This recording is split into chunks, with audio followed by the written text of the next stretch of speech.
Hey guys, so today I'm looking at my 2016 Suburban.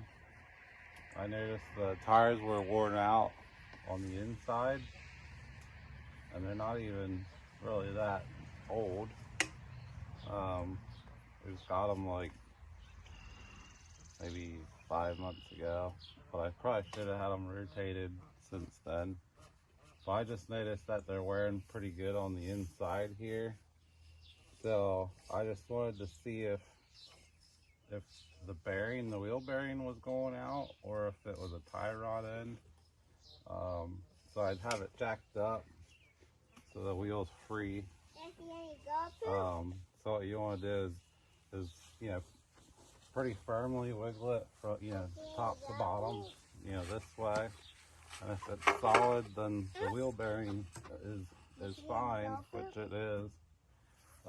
Then if it's tie rod end, you'll try and wiggle it side to side, which it wiggles just a hair, but it feels like it's just the steering linkage. I don't think it's the tie rod end or the wheel bearing. So I think what we're gonna do is just take it and get it rotated. Let's get the tires rotated and get an alignment done on it. And hopefully that takes care of it.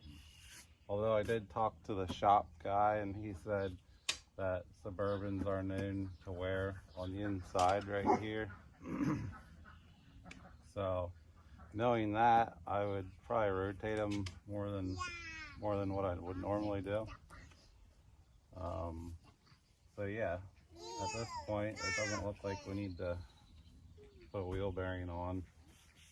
So we're just gonna take it to the shop and have it rotated and the wheels aligned.